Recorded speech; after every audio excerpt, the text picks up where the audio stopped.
Hello everyone, my name is Edison Hong, and this is Physics Lab 5, the Falling Slinky. So, what will we be going over today? We're going to be going over the purpose of the lab, what we're going to be doing in the lab, the principles, and observed motion using the tracker model and computational models, and discussing further questions at the end. So what's the purpose of this lab? The purpose is to predict the motion of the falling slinky and see the effects on its surroundings. So we're going to be using the tracker model to track the observed position, the glow script to compute and predict the graph motion, and the goal is to determine if the bottom of the slinky is stationary in the model. And the result was that there were fluctuations, but the bottom of the slinky still remains stationary. So what fundamental principles are there? So here you can see that we have a few physics principles. First one being Newton's second law, which is the system's change in momentum proportional to net force applied, and that is the formula there. And we can gain the velocity update and position update by rearranging the variables there. As you can see, the second one we have drag force, which is the resistance caused by motion of a body through fluid air, and that is the formula there for that. And then we have the gravitational slinky force, and the slinky force is the tension and opposite of that to gravity. So now we're going to be going into the observed motion, and we're going to be playing this video from YouTube that I found. And then the initial velocity is 0 since it's dropped from rest. The mass is 2.18 kilograms. Desk height is 1.75 meters approximately.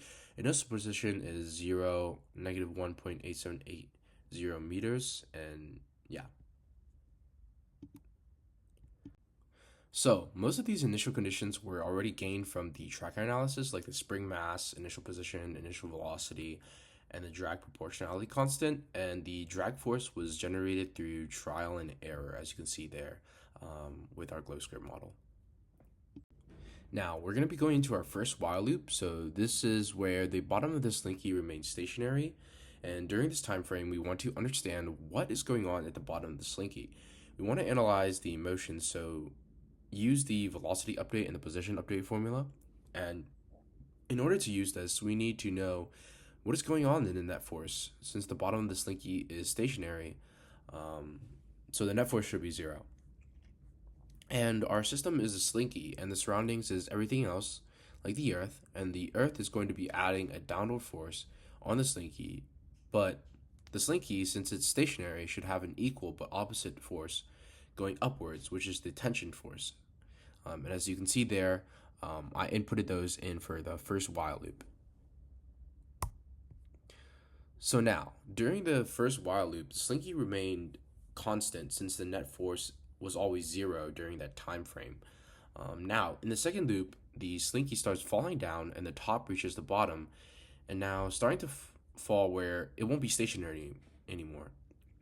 And the net force will not be 0.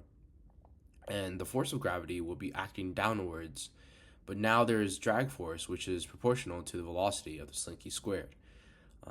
We will then be using the velocity and position update formula, as you can see there, to track it over time. And that is my second loop. So this is the observed versus predicted graph model, but there's some slight variance between the two lines after a point. One possible source of error is that the observed motion experiences fluctuations due to external forces not accounted by the model, and a second possible error is inaccurate tracking point placement on the tracker.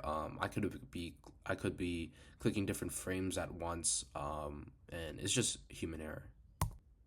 And now we will be discussing further questions related to the lab. So here are some of the further questions that we will be answering today. Why does the bottom of the slinky remain stationary? So forces in the y direction are balanced while the gravitational force pulls downward the slinky, acting like a large spring which provides an upward tension of equal magnitude counteracting the gravitational pull.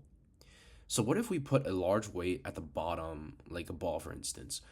Would it remain stationary? It depends. If the slinky is sufficiently long enough or has a high enough spring constant where tension counteracts gravity, the weight will remain stationary until the top of the slinky reaches it. And thank you very much for going through my lab today.